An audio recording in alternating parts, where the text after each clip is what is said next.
Feral Revolution by Feral Fawn. Nature is spectacle, the image of wilderness versus wildness. Author's note. The frequent use of quotation marks in this essay is to reinforce the idea that nature and wildness are concepts, not actual beings. Nature has not always existed. It is not found in the depths of the forest, in the heart of the cougar, or in the song of the pygmies. It is found in the philosophies and image constructions of civilized human beings. Seemingly contradictory strands are woven together, creating nature as an ideological construct that serves to domesticate us, to suppress us, and channel our expressions of wildness. Civilization is monolithic, and the civilized way of conceiving everything that is observed is also monolithic. When confronted with the myriad of beings all around, the civilized mind needs to categorize in order to feel that it is understanding, though in fact all it is understanding is how to make things useful to civilization. Nature is one of the most essential of civilized categories, one of the most useful in containing the wildness of human individuals and enforcing their self-identification as civilized social beings. Probably the earliest conception of nature was something similar to that found in the Oldest Testament of the Bible, the evil wilderness, a place of desolation inhabited by ferocious and poisonous beasts, malicious demons, and the mad. This concept served a purpose especially important to early civilizations. It induced fear of what was wild, keeping most people in the city walls, and giving those who did not go out exploring a defensive posture, an attitude that they were in enemy territory. This concept, in this way, helped create the dichotomy between, quote, human and, quote, nature. That keeps individuals from living wildly, that is, in terms of their desires. But a totally negative concept of nature was bound to reach its limits of usefulness, since it made civilization into a enclosed and besieging fortress. And to survive, civilization has to expand. To be able to exploit more and more, quote, nature became a basket of resources for a civilization, a, quote, mother to nurture, quote, humanity, and its civilization. It was beautiful, worthy of worship, contemplation, study, exploitation. It was not evil, but it was chaotic, capricious, and unreliable. Unfortunately for civilization, quote, human nature had evolved, rational and needing to order things, to bring them under control.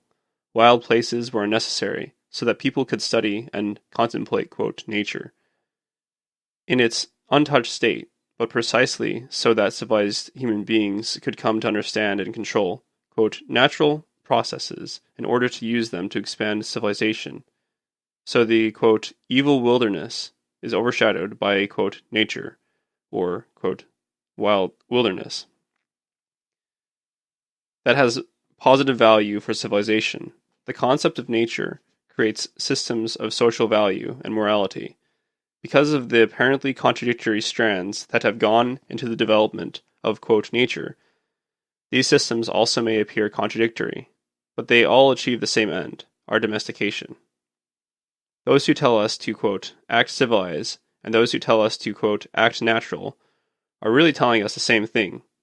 Quote, live in accordance with external values, not in accordance with your own desires. The morality of naturalness has been no less vicious than any other morality. People have been imprisoned, tortured, and even killed for committing, quote, unnatural acts. And still, as, quote, nature, too, is an ugly and demanding God. From its beginnings, nature has been an image created by authority to reinforce its power. It is no surprise that in modern society, where image dominates reality, and often seems to create it, quote, nature comes into its own as a means of keeping us domesticated. Nature shows on Sierra Club calendars, wilderness, outfitters, natural foods and fibers, the environmental president, and radical ecology all conspire to create nature and our proper relationship to it. The image evokes, retains aspects of, quote, evil wilderness, of early civilization in a subliminal form. Nature, shows also include scenes of predation, and the directors of these shows have been said to use electric prods in attempts to goad animals into fights. The warnings given to would-be, quote, wilderness explorers about dangerous animals and planets and amounts of products created by, quote, wilderness outfitters for dealing with these things is quite excessive for my own experiences. Wandering in wild places, we are given the image of our life outside of civilization as a struggle for survival. But the society of the spectacle needs the, quote, evil wilderness to be subliminal in order to use it efficiently. The dominant image of, quote, nature is that it is a resource and a thing of beauty to contemplate and be studied. Quote, wilderness is a place to which we can retreat for a short time if properly outfitted, to escape from the humdrum of daily life, to relax, and meditate or to find excitement and adventure, and of course, quote, nature remains the, quote, mother who supplies our needs, the resource from which civilization creates itself. In commodity culture, quote, nature recuperates the desire for wild adventure, for life free from domestication, by selling us its image. The subliminal concept of the, quote, evil wilderness gives venturing into the woods as a tang of risk that appeals to adventurous and rebellious. It also reinforces the idea that we don't really belong there, thus selling us the numerous products seemed necessary for incursions into wild places. The possible concept of nature makes us feel that we must experience wild places, not realizing that the concepts we've had fed into us will create what we've experienced at least as much as our actual surroundings. In this way, civilization successfully recuperates even those areas it seems not to touch directly, transforming them into, quote, nature, into, quote, wilderness, into aspects of the spectacle which keep us domesticated. Quote, nature domesticates because it transforms wilderness into a monolithic entity. A huge realm separates from civilization. Expression of wilderness in the midst of civilization are labeled as immaturity, madness, delinquency, crime, or immorality, allowing them to be dismissed, locked away, censored, or punished, while still maintaining that which is, quote, natural is good. When wilderness becomes a realm outside of us rather than an expression of our own individual free-spiritedness, then there are no experts in, quote, wilderness who will teach us the correct ways of connecting with it. On the West Coast, there are all sorts of spiritual teachers making a mint selling a, quote, wilderness to yuppies, which is no way threatens their corporate dreams, their Porsches, or their condos. Quote, wilderness is a very profitable industry these days. Ecologists, even, quote, radical ecologists, play right into this. Rather than trying to go wild and destroy civilization with the energy of their unchained desires, they try to, quote, save wilderness. In practice, this means begging or trying to manipulate authorities into stopping the more harmful activities of certain industries and turning pockets of relatively undamaged woods, deserts, and mountains into protected, quote, wilderness areas. This only reinforces the concept of wildness as a monolithic entity, quote, wilderness, or, quote, nature, and the commodification inherent in this concept. The very basis of the concept of, quote, wilderness area is the separation of, quote, wilderness and, quote, humanity. So it is no surprise that one of these brands of, quote, radical ecology ideology has been created.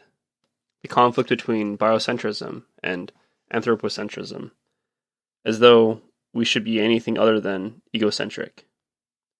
Even those radical ecologists who claim to want to reintegrate people into nature are fooling themselves.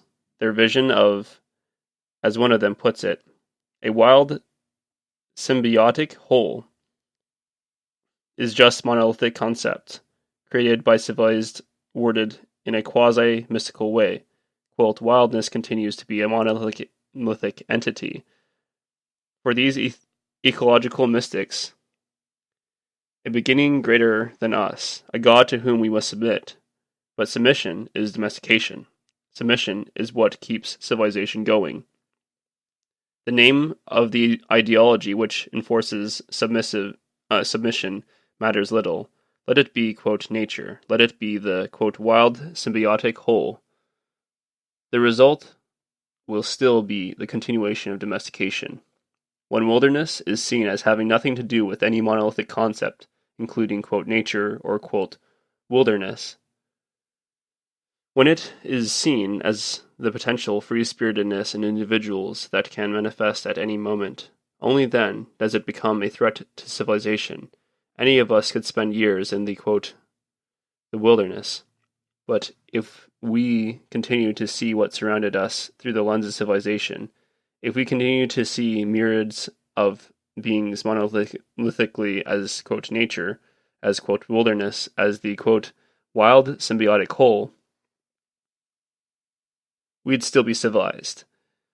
We would not be wild, but if, in the midst of the city, we at any moment actively refuse our domestication, refuse to be dominated by the social roles that are forced upon us, and instead live in terms of our passions and desires and whims, if we become the unique and unpredictable beings that lie beneath the roles, we are for that moment wild, playing fiercely among the ruins of a decaying civilization. But don't be fooled, even in decay, it is a dangerous enemy and capable of staggering on for a long time. We can do our damnedest to bring it tumbling down, and our free-spirited rebels will reject the survivalism of ecology as just another concept by civilization, to suppress free life, and will strive to live the chaotic, ever-changing dance of freely relating, unique individuals in opposition both to civilization and to civilization's attempt to contain wild, free-spirited, living, quote, nature.